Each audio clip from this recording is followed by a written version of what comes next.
يا أيها الذين آمنوا لا تخونوا الله والرسول وتخونوا أماناتكم وأنتم تعلمون. سبحان اللہ. جیسا کہ سایہ مبارکہ کے متعلق کچھ ابتدائی باتیں آپ کے سامنے عرض کی جا چکی ہیں، اس کا شان نزول اور اس کا پس منظر و بیان ہو چکا. اب اس آیہ مبارکہ کو مزید دیکھتے ہیں. اللہ تعالیٰ نے ارشاد فرمایا یا ایھا الذین آمنوا، اے ایمان والو، لا تخونوا اللہ والرسول، تم اللہ اور اس کے رسول کے ساتھ خیانت نہ کرو، اللہ اور اس کے رسول کے ساتھ خیانت نہ کرو. وتخونوا اماناتکم، اور تم اپنی امانتوں میں بھی خیانت نہ کرو. اللہ اور اس کے رسول کے ساتھ خیانت وہ یہ ہے کہ جو وہ احکام دیں ان احکام کو پورا پورا ادا نہ کرنا، یہ خیانت ہے. جیسے خائن کو ٹھگ بھی کہا جاتا ہے، چور بھی کہا جاتا ہے. جیسے کریم آقا صلی اللہ علیہ وآلہ وسلم نے ارشاد فرمایا کہ نماز کا بھی چور ہوتا ہے. صحابہ نے عرض کیا یا رسول اللہ، نماز کا چور کیسے ہو سکتا ہے؟ آقا کے سامنے فرمایا کہ وہ بندہ نماز پڑھے اور نماز کو اس کا رکوع صحیح طور پر ادا نہ کرے، سجدہ صحیح طور پر ادا نہ کرے. عموماً لوگ جو ہیں وہ رکوع سے جب اٹھتے ہیں تو صحیح طور پہ قومہ نہیں کرتے. جی ایک سجدے سے اٹھ کے جب بیٹھنا ہوتا ہے جسے جلسہ کہتے ہیں تو وہ جلسہ صحیح طور پہ ادا نہیں کرتے. لوگ نہ دیکھ رہے ہوں تو پھر نماز پڑھنے کا طریقہ الگ ہوتا ہے، لوگ دیکھ رہے ہوں تو پھر نماز پڑھنے کا طریقہ الگ ہوتا ہے ہمارا. جی تو قومہ جو ہے نا وہ صحیح طور پر نہیں کریں گے، جلسہ صحیح یعنی صحیح طرح اٹھنے نہیں پائیں گے، فوراً سجدے میں چلے جائیں گے. جلسے میں بیٹھنا ہے، جلسہ کرنا ہے تو جلسے میں بھی اسی طرح کریں گے، صحیح طور پر بالکل بیٹھے نہیں ہیں. اتنا دو سجدوں کے مابین بیٹھنا فرض ہے کہ ایک بار بندہ سکون کے ساتھ سبحان اللہ یہ کہہ لے. اتنا بیٹھنا فرض ضروری ہے. جی اتنا بیٹھنا ضروری ہے، واجب ہے یہ. اب جو بندہ اتنا ہی نہ بیٹھے، یعنی کہ ایسے بس جھٹکا مارا اور چلے گئے، کریم آقا صلی اللہ علیہ وآلہ وسلم نے ایسے بندے کو چور قرار دیا. تو یہ نماز جو نا جتنے بھی احکامات ہیں رب تبارک و تعالیٰ کے، ان کو صحیح طور پر ادا نہ کرنا یہ چوری ہے، یہ خیانت ہے. مالک کا حکم ہے، اس نے دیا تمہیں. اسی طرح کر کے آپ یہ عبادات جتنی بھی ہیں سب کو دیکھ لیں. روزہ آپ دیکھ لیں، روزے کو صحیح طور پر ادا نہ کرنا، روزہ رکھ لینا پھر رب تبارک و تعالیٰ کی نافرمانی میں مبتلا رہنا. روزہ بھی رکھا ہوا، ساتھ فلمیں بھی چل رہی ہیں، وہ بھی دیکھ رہا ہے، ڈرامے بھی دیکھ رہا ہے، بد نگاہی بھی ہو رہی ہے، جی گانے بھی سن رہا ہے، اور یہ ساری کی ساری حرکتیں ہو رہی ہیں. یہ روزے میں چوری ہے. صحیح طور پر ادا نہ کرنے کو چوری کہا گیا نا. صحیح طور پر ادا نہیں کی نماز اس نے تو حضور نے فرمایا یہ چوری ہے، اور یہ بدترین چور ہے، یہ بدترین چور ہے. دنیا کی چیزیں چوری کرنا یہ الگ بات ہے، یہ چھوٹی چوری ہے. رب تعالیٰ کے حکم میں ہی، رب تعالیٰ کی امانت میں خیانت کر دینا کتنی بڑی چوری ہے بھائی. اس لیے حضور نے فرمایا یہ بدترین چور ہے بندہ جو نماز میں چوری کرتا ہے. اور اسی طرح آپ زکوٰۃ کو دیکھ لیں، لوگ زکوٰۃ دیتے ہوئے کترائیں گے، کسی نہ کسی طریقے سے زکوٰۃ دینے سے بچ جائیں ہم. اور رب تبارک و تعالیٰ نے تمہیں عطا فرمایا اور تم رب تبارک و تعالیٰ کے نام پر دیتے ہوئے کترا رہے. اچھا دیں گے بھی صحیح تو نکارا مال اٹھا کے دیں گے جو بکنے والا نہیں ہوگا. جی دکان میں پوری دکان میں دیکھیں گے جو چیزیں نہیں بک رہی ہیں، سالہ سال سے پرانی پڑی ہوئی ہیں، جی پتہ ہے کہ نہ اس کی مانگ ختم ہو گئی ہے، ضرورت ہی نہیں رہی، وہ اٹھا کے غریبوں کے ماتھے مار دیں گے. لے جی یہ آپ لے جائیں، بابو اس کی حاجت کی نہیں ہے، وہ کیا کرے گا بھی بتائیں. اسی طرح آپ عشر کو دیکھ لیں، عشر میں لوگوں کی کوشش یہ ہوتی ہے کسی نہ کسی طریقے سے، عالم جو ہے نا ہمیں یہ کہہ دے بھی پہلے آپ اپنے خرچے نکال لیں، اپنی ضرورت کا نکال لیں پھر عشر نکالیں. یہ کیا طریقہ ہوا بھائی؟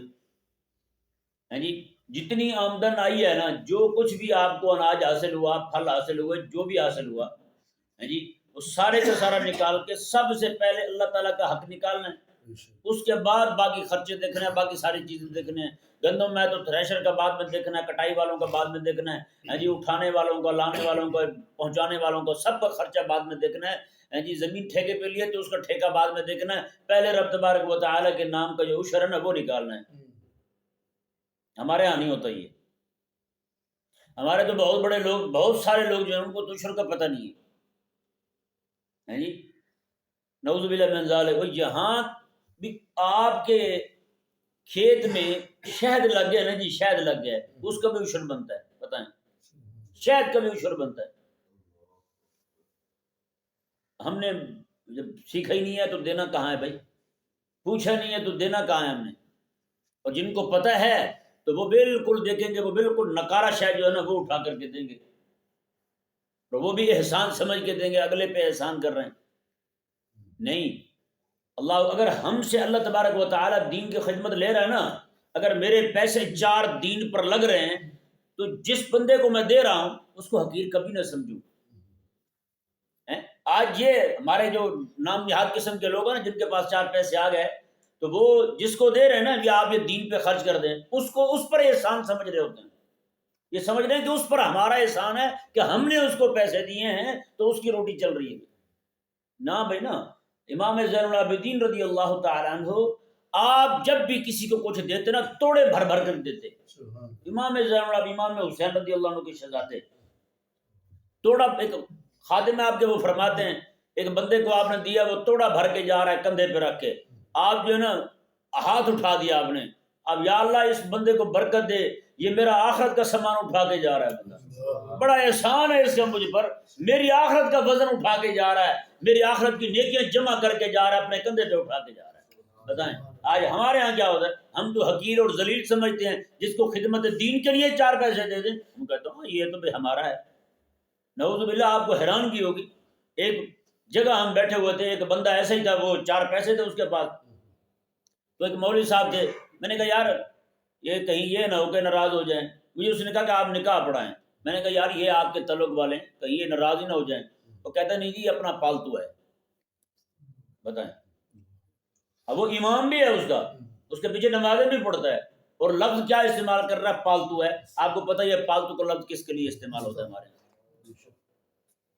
یعنی آپ دیکھیں نا، اللہ تبارک و تعالیٰ نے ارشاد فرمایا کہ لا تبطلوا صدقاتکم بالمن والاذی، تم اپنے صدقات کو احسان جتلا کر اور تکلیف دے کر ضائع نہ کرو۔ آپ بتائیں یہ کہاں رہی اس کی نیکی، کہاں رہا اس کا اجر؟ جب اس نے اتنی بڑی بات کر دی یہ پالتو ہے ہمارا، تو کہاں ثواب رہا اس کا، کہاں اجر رہا اس کا؟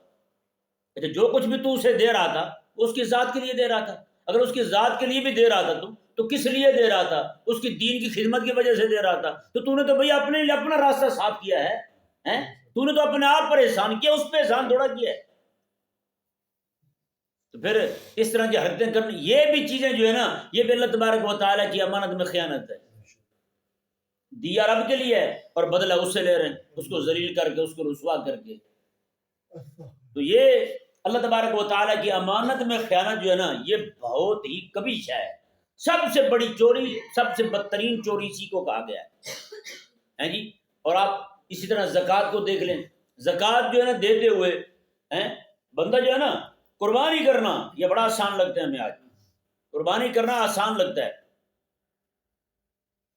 کہ ہر بندہ 80,000 روپے کا، 1,00,000 روپے کا، 1.5 لاکھ کا بکرا لینے کے لیے تیار ہو جاتا ہے۔ اسی بندے کو کہا جائے بھائی زکوٰۃ جو ہے نا آپ کی 100 میں سے 2.5 روپے بنتی ہے، 100 میں سے 2.5 روپے بنتی ہے، آپ نے وہ 2.5 روپے دینے ہیں، اور 1,000 میں سے کتنی بنے گی، 1,00,000 میں سے کتنی بنے گی وہ آپ کو پتہ ہے جی۔ 1,00,000 روپیہ ہو تو 70,000 کا بکرا لے لیں گے، 1,00,000 روپیہ ہو زکوٰۃ دو تو اس پہ کتنی زکوٰۃ بنتی ہے جی؟ 2,500 روپیہ، 2,500 روپے دینا مشکل لگیں گے، بہت ہی مشکل ہوں گے جی، اتنی زکوٰۃ مشکل۔ اس کا مطلب یہ ہے اگر زکوٰۃ کا حکم بھی ایسا ہی ہوتا کہ زکوٰۃ بھی پیسے اپنے آپ پر خرچ کر لو، جیسے قربانی کے گوشت گھر کھا لیتے ہیں، تو ہر بندہ زکوٰۃ دینے کے لیے بھی تیار ہو جاتا، کسی کو زکوٰۃ دینا بھی بھاری نہ لگتا۔ وہاں 100 پہ 2.5 روپے، 1,000 پہ 2,500 روپے، 2,500 روپے دینا مشکل لگتا ہے، اور قربانی کے لیے جناب 80,000 کا بکرا لینا اسے آسان لگتا ہے، تو آپ سمجھ جائیں وہ رب تبارک و تعالیٰ کے احکامات میں خیانت کر رہا ہے بندہ، رب تعالیٰ کے احکامات میں خیانت کر رہا ہے۔ تو یہ اسی طرح کر کے آپ بہت جہاں بھی آپ دیکھتے جائیں گے نا، ایک ایک جگہ پہ ہم رب تبارک و تعالیٰ کے احکامات میں خیانت کر رہے ہیں جی، وہ چاہے مالی عبادات ہوں، چاہے بدنی عبادات ہوں، جو بھی ہوں۔ حج پہ جائیں گے ہم، خیانت کی بڑی صورت جو ہے نا حج کے لیے عمرہ کرنے والوں کی طرف سے جو ہوتی ہے وہ کیا ہے ہاں جی حج پہ جا رہے ہیں، عمرہ کرنے کے لیے جا رہے ہیں، عمرے کے مسائل کے پتہ نہیں، حج کے مسائل کے پتہ نہیں، ادا کرنے جا رہے ہیں۔ بھائی کیا ادا کرے گا وہ بندہ؟ نعوذ باللہ وہاں جا کے نا ہمارے حاجی بیچارے احرام باندھنا نہیں آتا انہیں، یہاں چونکہ عادت ہوتی ہے پینٹ پہننے کی یا شلوار قمیض پہننے کی، وہاں جب ایک دم تہبند باندھنا پڑ جائے، دھوتی باندھنی پڑ جائے تو وہ ان سے قابو نہیں آتی ہیں۔ کئی نعوذ باللہ من ذالک حرم شریف میں کعبہ مشرفہ کے سامنے ایسے جناب انہوں نے رانیں نکالی ہوتی ہیں اور بھاگ رہے ہوتے ہیں۔ کیا تمہارا عمرہ یار، کیا حج ہے؟ یہ سب ننگا ہو گیا، نماز نہیں ہوتی تمہاری، ہیں گھٹنا ننگا ہو گیا، نماز نہیں ہوتی تمہاری، نماز ٹوٹ جاتی ہے، تو تم گھٹنا ننگا کر کے ران پوری نکال کے رب تعالیٰ کے گھر کو تباہ کرتے پھرتے ہو، ہیں کیا عبادت یار ہماری؟ اور ہمیں وہاں یہ نہیں پتا ہوتا کہ کندھے کہاں پہ ننگے کرنے ہیں، کہاں پہ ڈھانپ رہے ہیں۔ ایسے جناب صفا مروہ پہ کندھے جناب ننگے کیے ہوں گے اور طواف کرتے ہوئے کندھے ڈھانکے ہوں گے انہوں نے، کوئی پتہ نہیں ہوتا انہیں۔ یعنی ساری کی ساری عبادات جو ہیں یہاں پہ ہلکا سے بھی کام کرنے لگے 10 کاریگروں سے مشورہ کریں گے، ایک جوتا لینے لگے نا 10 دکانوں سے چکھیں گے جوتے جا کے، ہاں بھی کیسا ہے کیسا ہے کیسا ہے، سب جگہوں پہ دیکھیں گے، دیکھنے کے بعد جا کے ایک جوتا خریدیں گے۔ اور رب تبارک و تعالیٰ کے گھر میں اتنی بڑی امانت ادا کرنے کے لیے بندہ حاضر ہو رہا ہے اور وہاں جا کے کیا کر رہا ہے؟ میں صرف سمجھانے کے لیے آپ کو کہہ رہا ہوں، ایک چودھری تھا، چودھری، اس سے کسی نے پوچھا چودھری صاحب بتائیں گندم جو آپ نے کاشت کی تھی کیا نفع ہے آپ کو؟ اس نے کہا جی سارے خرچے نکال کے نا مجھے یہی بچا ہے جو آپ نے مجھے چودھری کہا ہے، اور کچھ نہیں بچا، ٹھیک ہے نا؟ تو آپ نے مجھے چودھری کہا ہے نا، بس یہی نفع ہوا ہے مجھے، اور کچھ نہیں بچا، یعنی جتنے خرچے تھے گندم اتنی ہوئی ہے اور کچھ نہیں ہوا، بس یہ چودھری ہونا جو ہے نا یہی مجھے بچا ہے۔ اب ذرا اندازہ لگائیں ہماری قوم کو پورے حج کے سفر میں، پورے عمرے کے سفر میں صرف سیلفی بچتی ہے اور کچھ نہیں بچتا، میں سچی کہہ رہا ہوں۔ اللہ ماشاء اللہ کوئی دکا بندے ہوں گے جو مسائل سیکھ کے جاتے ہیں۔ اب دیکھیں نا،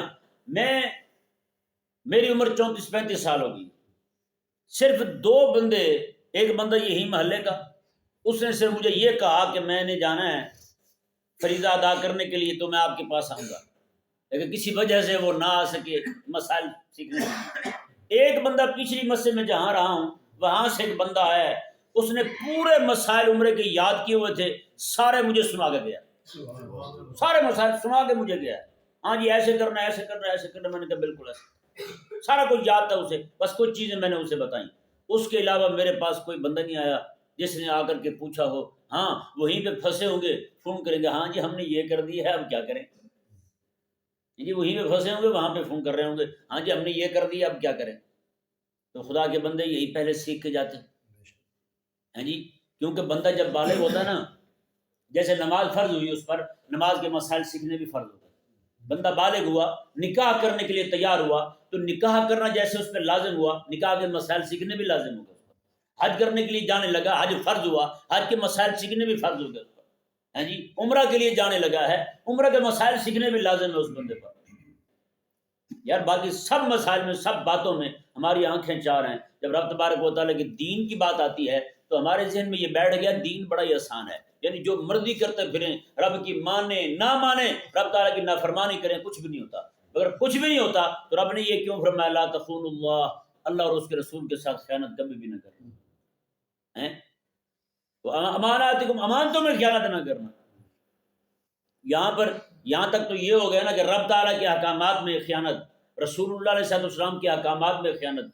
اب ذرا دیکھیں ہم آپس میں ایک دوسرے کے ساتھ کیسے خیانتیں کرتے ہیں۔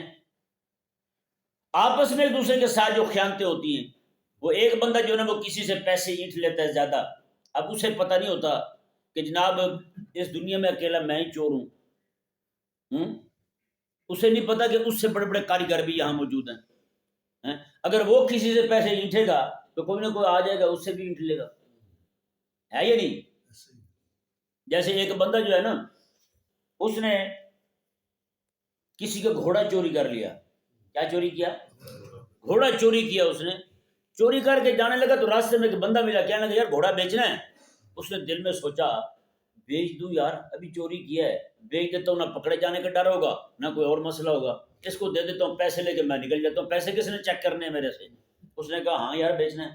اس نے کہا اچھا پھر اس طرح کرو، یہ میرے جوتے پکڑو اور میں بیٹھتا ہوں ذرا اس کی چال چیک کرتا ہوں، آپ کو دے دیتا ہوں واپس۔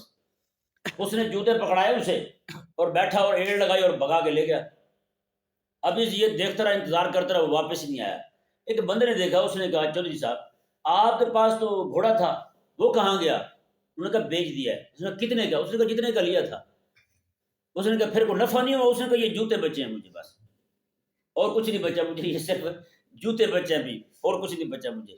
اب اسے یہ نہیں پتا تھا کہ میرے سے بڑا ٹھگ بھی مجھے مل سکتا ہے، میرے سے بڑا چور بھی مجھے مل سکتا ہے۔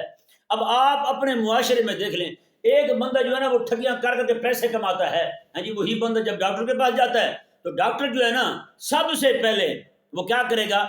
اس کا کھانا پینا دیکھنے کے لیے نا کہ امیر ہے یا غریب ہے، یہ پوچھے گا رات کو کیا کھایا تھا آپ نے؟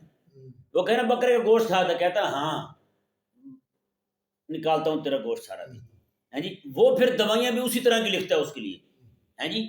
پھر اس ڈاکٹر کے جناب میڈیکل سٹور والوں کے ساتھ تعلق ہوتے ہیں، وہاں سے شام کو جاتے ہوئے وہاں سے بھی پیسے لے کے جاتا ہے ڈاکٹر بھی، ہے جی۔ پھر جناب وہی بندہ پھنستا ہے وکیل کے پاس، وکیل اسے اینٹھ لیتا ہے، ہاں جی۔ پھر بچے اس کے پڑھنے جاتے ہیں سکول میں تو سکول والوں نے پھر اپنی جناب فیسیں منہ مانگی رکھی ہوتی ہیں، 1.5 لاکھ روپے فیس جناب، پہلی کلاس کے بچے کی، حیران ہوں گے آپ۔ وہاں کا پروفیسر میرے پاس ہے، ماسٹر ہے وہاں کا، مجھے کہنے لگا جی اتنی فیسیں اور 2.5 لاکھ روپے، کہتا ہے کوئی بندہ امیر ہو تو 2.5 لاکھ روپے بھی لے لیتے ہیں بچے سے۔ ماں باپ بھی خوش ہوتا ہے اور کہتا ہے سکھاتے کیا ہیں؟ اس نے کہا نعوذ باللہ، اسلام کی دشمنی اور بے حیائی، اس نے کہا 2 ہمارے بہترین کام ہے وہاں پہ، یہ سکھاتے ہیں، یہیں پہ بندہ ہے مجھے بتا دو۔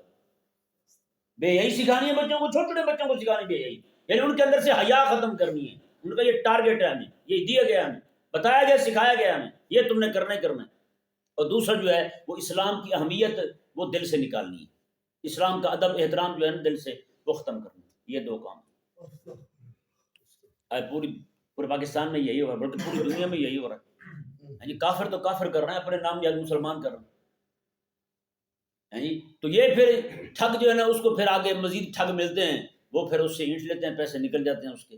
اسے یہ نہیں پتا ہوتا کہ وہ کیونکہ جو بھی بندہ ایسا ہوتا ہے نا شاطر چلاک ہوتا ہے، وہ یہ سمجھتا ہے بھائی اپن جیسا کوئی بھی نہیں ہے دنیا میں، اپن اپن ہی ہے نا۔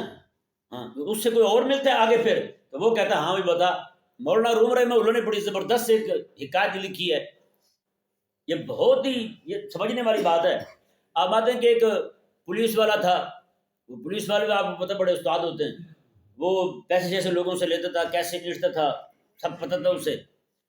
اس پولیس والے کو کسی نے بتایا بھائی فلاں جگہ پہ درزی ہے، وہ بندے کے کپڑے جو ہے نا وہ غائب کر لیتا ہے۔ تو انہوں نے کہا تیسی کیسی، میں جاتا ہوں اس کے پاس۔ وہ گھوڑے پہ بیٹھا اور جناب پہنچ گیا، پورا تھان کپڑے کا لے کے درزی کے پاس۔ درزی کے پاس گیا، جاتے اس نے کہا دیکھ بھی بات سن، میں پولیس والا ہوں اور مجھے پتہ چلے کہ تو ایسے ایسے کپڑے کاٹ لیتا ہے۔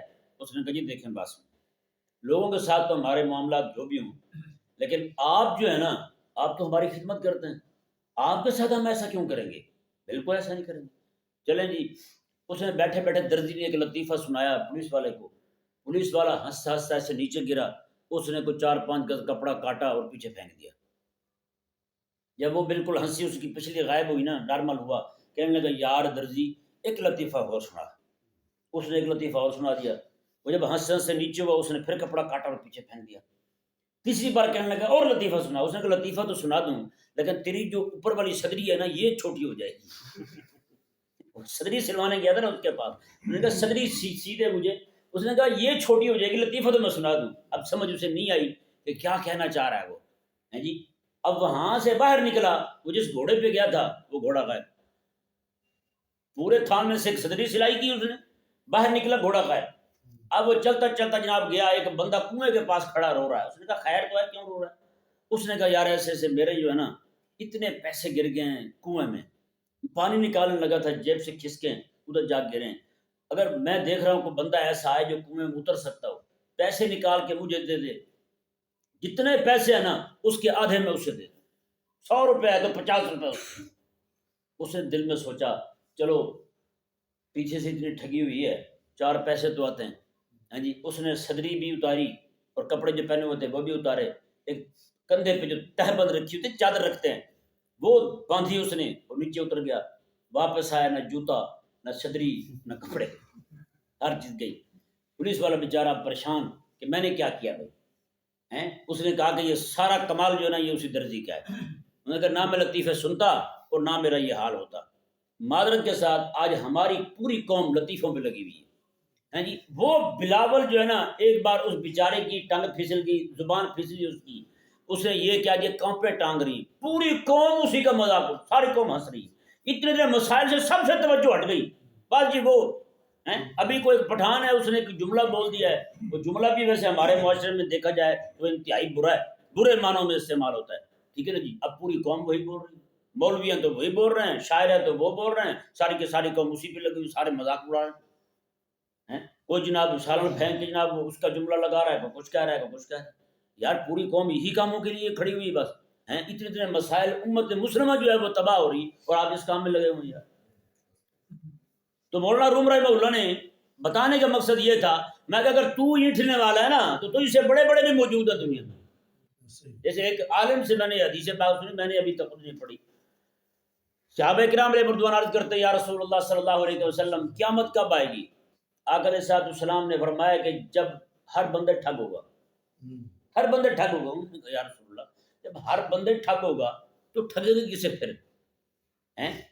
تو ٹھگنے کے لیے، ٹھگینے کے لیے تیار کون ہوگا؟ فرمایا آقا علیہ الصلوۃ والسلام نے جو تھوڑا سا بھی اعتماد کرے گا کسی پر وہ ٹھگا جائے گا۔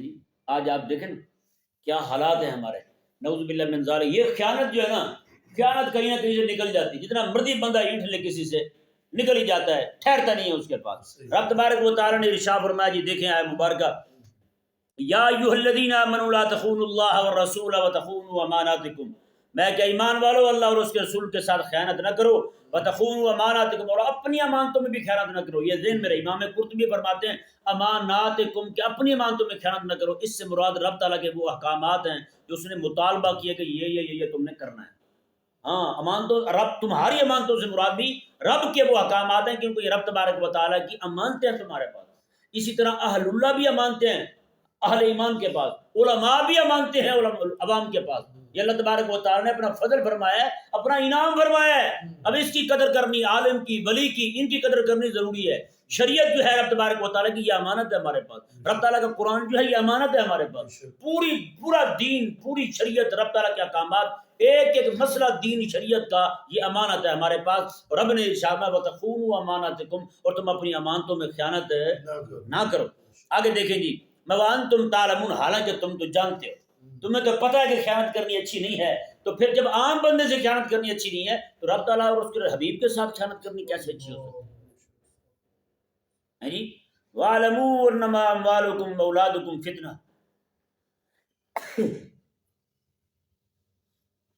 میں کو یقین کر لو بے شک تمہارا مال، تمہاری اولاد تمہارے لیے آزمائش ہے جی۔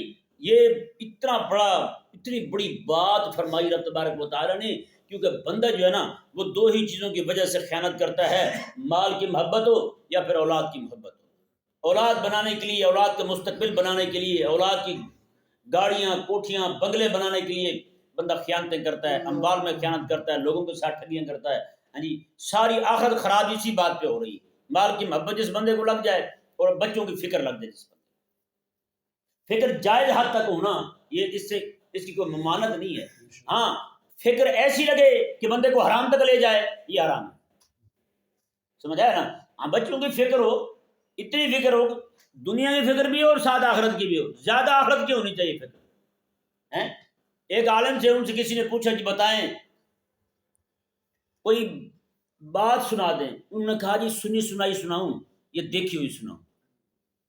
انہوں نے کہا جو سنی سنائی نہ سنائیں، دیکھی ہوئی سنا دیں۔ انہوں نے کہا دیکھی ہوئی پھر یہ ہے، ایک حاکم کا نام لیا، انہوں نے کہا جی اس حاکم، وہ حاکم جب مرا نا تو اس کے بیٹوں کو اتنے کروڑ روپے ملے تھے، اور میں نے خود اپنی آنکھوں سے دیکھا اس کے بیٹے گلی میں بھیک مانگ رہے تھے، گلی میں بھیک مانگ رہے تھے اس کے بیٹے، کروڑوں ملے تھے لیکن اس کے بیٹے بھیک مانگ رہے تھے۔ انہوں نے کہا ایک طرف عمر بن عبدالعزیز تھے رضی اللہ تعالیٰ عنہ، جب ان کی وفات ہوئی تو ان کے گھر میں اتنے پیسے نکلے کہ ان کا کفن آیا اور دفن کا انتظام ہوا، بس وہ فرماتے ہیں کہ ان کے بیٹوں کو، عمر بن عبدالعزیز کے بیٹوں کو میں نے خود دیکھا کہ سینکڑوں کی تعداد میں گھوڑے رب تعالیٰ کے دین کے جہاد کے لیے دے رہے تھے.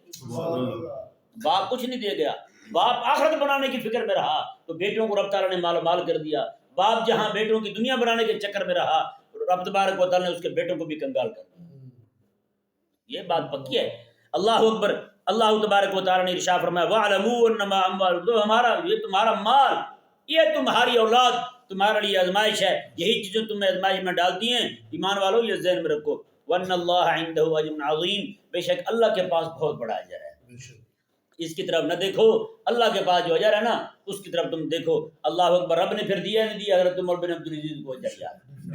آپ نے خود فرمایا تھا، عمر بن عبدالعزیز نے خود بتایا تھا، آپ نے فرمایا تھا کہ میرے بیٹے جو ہے نا، لوگوں نے کہا کہ اپنے بیٹوں کے لیے تو کچھ کر کے جائیں، ان کے پاس تو کچھ بھی نہیں ہے، آپ کے پاس بعد یہ سارے کنگال رہیں گے. آپ فرمایا اگر یہ رب کے بن کے رہیں گے رب ان کو بھوکا نہیں مارے گا.